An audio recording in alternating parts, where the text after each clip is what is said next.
किसी गांव में सुलेखा नाम की एक आलसी औरत रहती थी। किसी भी काम को करना हो तो वो बस आलस में चूर होकर मना कर देती थी। एक दिन, क्या बात है सुलेखा, पिछले 3 दिन से तुम सुबह दोपहर शाम चावल ही बना रही हो, रोटी तुमने एक बार भी नहीं बनाई। कुछ तो बना दिया ना, मेरे बस में हो तो कोई काम ना करूं। सारा दिन थक जाती हूँ और रोटी कैसे बनेगी? गेहूं ऐसे ही पड़ा है, उसे कोई साफ करे तो मैं उसे पीस कर आटा बनाऊं। तुम्हारे पास तो फुर्सत है नहीं, सारा दिन मैं खुद ही घर में अकेली लगी रहती हूँ। क्या तुमने अभी तक आटा नहीं पीसा? मुझे ही ये काम करना होगा। अच्छा जाओ, जरा एक गिलास सत्तू ही बनाकर पिला दो। खेत पर बहुत गर्मी थी, मारे गर्मी के पसीने बह रहे हैं। अच्छा, गर्मी सिर्फ तुम्हें ही लगती है, मुझे तो लगती नहीं है।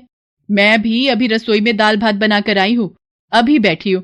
बिल्कुल अभी आकर, समझे? एक पल भी नहीं हुआ है और तुम आते से मेरे ऊपर हुक्म चलाना शुरू हो गए। जाओ, जाकर खुद बना लो सत्तू, और हाँ, एक गिलास मेरे लिए भी बना देना, मुझे भी बहुत प्यास लगी है। यह कैसी आलसी बीवी मेरे पल्ले पड़ गई है, जब भी कोई काम कहो साफ मना कर देती है। मुझे सब सुनाई दे रहा है जो तुम बोल रहे हो। अब रात का भोजन तुम तैयार करोगे, मैं हाथ तक नहीं लगाऊंगी। सारा दिन उठ बैठ इधर उधर, मेरे पांव दर्द हो रहे हैं। और हाँ, थोड़ी धनिया की चटनी भी बना लेना, वो धनिया टोकरी में रखा हुआ है। ये चटनी तो मैंने कल तुम्हें बनाने को बोली थी, खेत से ताजा धनिया तोड़ कर लाया था, तुमने चटनी भी नहीं बनाई। धनिया साफ कौन करके देता? मेरे पास इतना समय नहीं कि धनिया साफ करूं और फिर उसकी चटनी पीसूं। मुझे और भी काम होते हैं, और वैसे भी मैं थक गई हूं। अब ये मत कहना कि मैं तुम्हें धनिया साफ करके दे दूं। मैं यहाँ बैठी हूं, अब मैं नहीं हिलूंगी। एक दिन, सुलेखा, मैंने गेहूं पीस दिया है, आटा तैयार कर दिया है, अब तो रोटियां बना देना। रोजाना चावल खा खाकर मेरे पेट में दर्द रहने लगा है। अब ये मत सोचना रोटियां भी मैं ही बना दूं। 2 दिन चावल क्या खा लिए? तुम तो मेरे पीछे ही पड़ गए हो। मैंने भी तो वही खाए, मुझे तो कुछ नहीं हुआ। और तुम तो ऐसे कह रहे हो जैसे रोजाना खाना तुम ही बनाते हो। मैं अभी कुछ देर सुस्ताने जा रही हूँ, जब थकान दूर होगी बना दूंगी रोटी। चावल जल्दी बन जाते हैं, रोटी बनाने में आलस आता है। सुलेखा की आलसी आदत पता नहीं कब सुधरेगी। एक गिलास पानी पिलाने में भी आलस आता है इसे। मोहन सुलेखा की आलसी आदतों से बहुत परेशान रहता था। सारा दिन चलते चलते मेरे तो पांव दुख जाते हैं। अभी तैयार होकर आ जाएंगे। सुलेखा, चाय बनी नहीं क्या? सुलेखा, मेरी चाय बना दी हो तो ले आओ। मैं चूल्हे से उठकर नहीं आने वाली, यहीं आकर ले लो। अब मैं कोई जादू से अपने हाथ लंबे तो नहीं कर लूंगी जो यहीं बैठे बैठे सारा काम कर लूं। अभी चाय मांग रहे हो, फिर कोई और काम आ जाएगा। तुम्हें तो लगता है जैसे इधर उधर चलते फिरते मैं थकती ही नहीं हूँ। सुलेखा, एक प्याली चाय देने तुमसे नहीं उठा जाता, तुमने तो हद कर दी है। मोहन काम पर जाने लगता है। बेटा, अम्मा को कोई भिक्षा देगा, बहुत भूख लगी है। रुको अम्मा, मैं अभी अपनी पत्नी को आवाज लगाता हूँ। सुलेखा, बाहर इन अम्मा को जरा कुछ खाने को दे जाओ, मैं खेत पर निकल रहा हूँ। 2 मिनट तसल्ली से नहीं बैठ सकती, फिर उठा दिया। क्या हुआ बेटी, तुम परेशान क्यों हो रही हो? अगर रोटी नहीं है तो मत दो, कोई बात नहीं, मैं ऐसे ही चली जाऊंगी। रोटी तो ले लो, अब मैं इस वजह से परेशान नहीं हूँ। सारा दिन बार बार उठकर इधर उधर भागा दौड़ी करके काम करने से परेशान हूँ। कोई ऐसा उपाय मिल जाए कि मैं एक जगह पर बैठ कर ही सारे काम एक साथ कर लूं, तो मुझे थोड़ा आराम मिल जाए।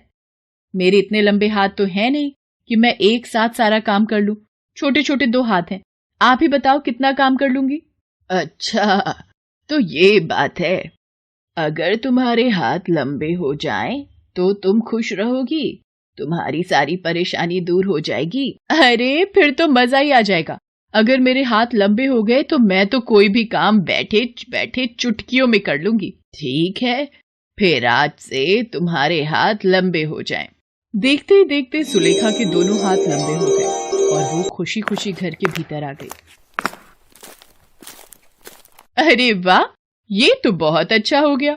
अब मैं इन हाथों के इस्तेमाल से बैठे बैठे घर के सारे काम कर लूंगी। अरे, आप आ गए, ये देखो। ये कैसे हुआ सुलेखा, तुम्हारे हाथ तो कितने लंबे हो गए। ये सब उस बूढ़ी माँ ने किया है। सुलेखा मोहन को सारी बात बताती है, जिसे सुनकर मोहन भी हैरान रह जाता है।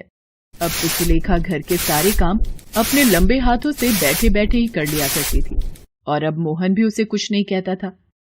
गांव के सब लोगों को पता था कि सुलेखा के हाथ लंबे हैं। गांव के सब लोग सुलेखा को लंबे हाथ वाली बहू कहते थे। एक दिन, क्या हुआ, ये दाई माँ क्यों आई थी सुलेखा? क्यों आई थी? इसलिए आई थी कि क्या सचमुच जो मैं सोच रहा हूँ वो सच है? हाँ जी, हम दोनों माँ बापू बनने वाले हैं। अब से तुम अपना ख्याल रखना, ज्यादा काम नहीं करोगी, सिर्फ आराम करना। आप फिक्र क्यों करते हो जी? मेरे ये लंबे हाथ किस दिन काम आएंगे?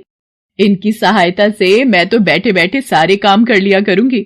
और फिर सुलेखा अपने लंबे हाथों के इस्तेमाल से सारा काम आराम से कर लेती थी। धीरे धीरे दिन बीतने लगे और 9 माह के पश्चात सुलेखा ने एक सुंदर से बेटे को जन्म दिया। सुलेखा, ये देखो, ये तो बिल्कुल मेरे ऊपर गया है। रहने दो जी, इसकी आंखें मेरे ऊपर ही होंगी। लाओ मेरी गोदी में दो इसे, मैं देखकर बताती हूँ। ये लो पकड़ो। ये तो मुझसे बहुत दूर है, मैं इसे अपने कलेजे से कैसे लगाऊंगी जी? ये तो मेरी गोदी में भी नहीं आ पाएगा। अब मैं क्या करूं? इन लंबे हाथों के कारण मैं अपने बच्चे से दूर हूँ। मुझे ये लंबे हाथ नहीं चाहिए। सुनो जी, मुझे अपने बच्चे को गोद में लेकर प्यार करना है। सुलेखा फूट फूट कर रोने लगती है। चुप हो जाओ सुलेखा, तुमने खुद ही तो ये इच्छा मांगी थी, अब क्या हो सकता है? हे भगवान, मैं अपना फायदा देखने निकली थी, मैंने सही गलत के बारे में नहीं सोचा। अरे, तुम तो आज भी दुखी हो। मैंने सोचा इधर से गुजरते हुए तुम्हारा हाल चाल पूछ लूं। लंबे हाथ मिलने की वजह से अब तुम्हारी सारी परेशानियां दूर हो गई होंगी, पर तुम रो क्यों रही हो? अम्मा जी, मुझे ये लंबे हाथ नहीं चाहिए। मेरे बच्चे को मैं अपनी गोद में नहीं खिला सकती, अपने कलेजे से नहीं लगा सकती। मैं इन लंबे हाथों का क्या करूंगी? आप कृपा करके मेरे हाथ पहले जैसे कर दो, ताकि मैं अपने बच्चे को माँ की गोद दे सकूं। ईश्वर ने हमें जो दिया है, जितना दिया है, हमें उसी में खुशियां ढूंढनी चाहिए। तुमने बिना सोचे समझे लंबे हाथ मांग लिए और अपना फायदा देखा, पर नुकसान नहीं सोचा। हमें किसी भी बात के फायदे और नुकसान दोनों पहलू सोचने चाहिए। अब रोना बंद करो, देखो तुम्हारे हाथ पहले की भांति हो गए हैं। शुक्रिया अम्मा, अब मैं अपने बच्चे को गोद में खिला सकती हूँ। सुनो जी, मेरे हाथ ठीक हो गए, मेरे बच्चे को मेरी गोद में दो। सुलेखा के हाथ पहले जैसे हो गए और बूढ़ी अम्मा वहां से गायब हो गई। सुलेखा को अपनी गलती का एहसास हो गया था। उसे समझ आ गया था कि हर बात के दो पहलू होते हैं। यदि फायदा होता है तो नुकसान भी होता ही है। इसीलिए हमें जीवन में सदैव सोच समझकर ही निर्णय लेने चाहिए।